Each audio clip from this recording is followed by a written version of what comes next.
यह पेट से संबंधित अपने हाथों से बनाया हुआ नोट्स से हम तैयार किए हैं।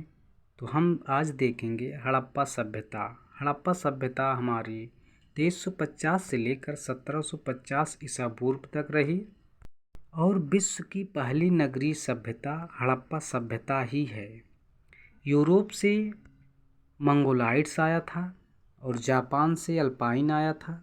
अफ्रीका से भूमध्य सागरीय आए थे और ऑस्ट्रेलिया से प्रोटो ऑस्ट्रेलॉइड आए और सभी जातियां हड़प्पा सभ्यता में आईं। दूसरा पॉइंट है, सबसे पहले जो हड़प्पा सभ्यता में आया वो ऑस्ट्रेलिया से प्रोटो ऑस्ट्रेलॉइड आया था। सर्वाधिक मात्रा में भूमध्य सागरीय आए थे, जो कि भूमध्य सागरीय को ही हम द्रविड़ कहते हैं। जैसे उदाहरण के तौर पर हम देखते हैं, जैसे ही हमारे टीम इंडिया में एक कोच हैं राहुल द्रविड़, जो कि नए नए बनाए गए हैं, वह हमारे अगर देखा जाए तो अफ्रीका से ही आए थे। कोई गलत नहीं समझेगा, ठीक। हड़प्पा सभ्यता अपने नगरीय सभ्यता से ज़्यादा जल निकासन प्रणाली के लिए प्रसिद्ध थी और हड़प्पा सभ्यता में जो है कृषि की शुरुआत नवपाषाण काल में हुआ था और सर्वप्रथम कृषि का साक्ष्य लहुरा देवी, जो कि संत कबीर नगर में है, यहाँ से कृषि के साक्ष्य मिले हैं।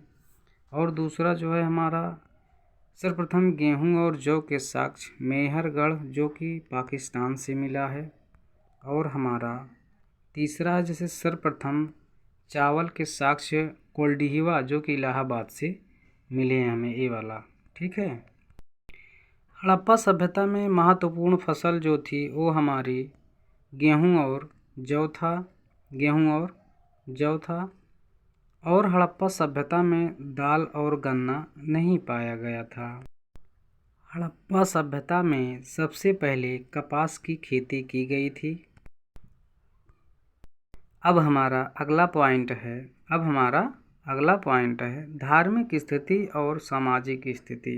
हड़प्पा सभ्यता में समाज मात्र सत्तात्मक था और हड़प्पा सभ्यता में मूर्ति पूजा और योग पूजा हड़प्पा सभ्यता के आरंभ पूर्व से ही शुरू हुई थी। हड़प्पा सभ्यता में महत्वपूर्ण देवता पशुपति को माना जाता है और महत्वपूर्ण पशु जो था वो कुबड़ वाला सांड को माना जाता है। और उस समय महत्वपूर्ण वृक्ष जो था हमारा पीपल वृक्ष ही था। हड़प्पा सभ्यता के काल में शेर, गाय और लोहा के साक्ष्य पूर्णतया वैसे भी नहीं मिले थे। और हड़प्पा सभ्यता के कुछ नगर थे, आइए तो हम उस नगर के बारे में देखते हैं। सबसे पहले हड़प्पा की खोज हुई थी, जो कि दयाराम साहनी के द्वारा सन 1921 में की गई थी और यह पाकिस्तान देश के पंजाब राज्य के रावी नदी के तट पर था। और हड़प्पा के साक्ष्य में अगर देखा जाए तो तरबूज के बीज और पीतल का इक्का और उर्वरता की देवी को साक्ष्य माना गया है, या साक्ष्य मिला है। दूसरा है हमारा मोहनजोदड़ो जो है, इनकी खोज राखाल दास बनर्जी के द्वारा सन 1922 में की गई थी और यह लरकाना, जो कि पाकिस्तान में स्थित है, सिंधु नदी के किनारे इसकी खोज हुई थी। और इसके साक्ष्य जो थे वो सूती उद्योग, विशेष स्नानागार और अन्नागार, जो कि सबसे बड़ी इमारत बोली जाती है। और मोहनजोदड़ो के समय में ही डांसिंग गर्ल पशुपति की मोहर के साक्ष्य मिले हैं। यह पूरा सभ्यता हड़प्पा सभ्यता का निचोड़ हम निकाले हैं, अपने हाथ से नोट्स बनाए हैं साथियों। इसे विशेष करके आप लोग पेट के लिए तैयारी में इसका उपयोग कर सकते हैं और बहुत ही महत्वपूर्ण उपयोग साबित होगी यह वीडियो। तीसरा है हमारा चनहूदड़ो। इसकी खोज नानी गोपाल मजूमदार के द्वारा हुई थी और इसका स्थान जो था वो सिंध, पाकिस्तान, जो कि सिंधु नदी के तट पर हुआ था। चनहूदड़ों के साक्ष्य जो हैं वो मनका बनाने का कारखाना और लिपस्टिक व काजल व कंघा के साक्ष्य चनहूदड़ों के काल में ही मिले थे। अगला है हमारा लोथल। लोथल की खोज श्री रंगनाथ राव ने किया था। भचाऊ जो गुजरात में है वहीं लोथल की खोज किए थे, भोगोवा नदी के किनारे। इसके साक्ष्य जो थे वो बंदरगाह थे, नाव बनाने का कारखाना था, धान की भूसी भी थी, हाथी दांत पैमाना भी था। अगला है हमारा कालीबंगा। कालीबंगा की खोज आलमंद घोष और ब्रजवासी लाल के द्वारा की गई।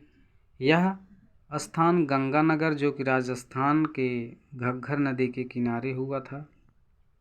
और इसके साक्ष्य जो थे वो काली रंग की चूड़ियाँ और कच्चे ईंटों का मकान, जूते हुए खेत, अग्निकुंड के साक्ष्य मिले थे कालीबंगा के काल में। अगला है हमारा बनवाली। बनवाली की खोज रविंद्र सिंह बिष्ट ने की थी। स्थान इसका है हिसार हरियाणा और नदी कौन थी? सतलज नदी के किनारे।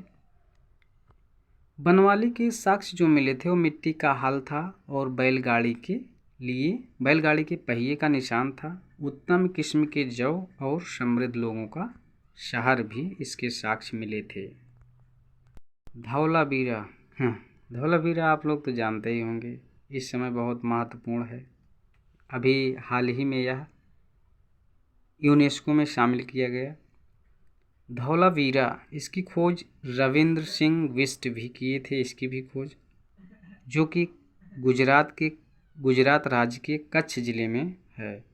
धौलावीरा एक ऐसा काल था या स्थान था कि जहाँ एक भी नदी नहीं पाई गई।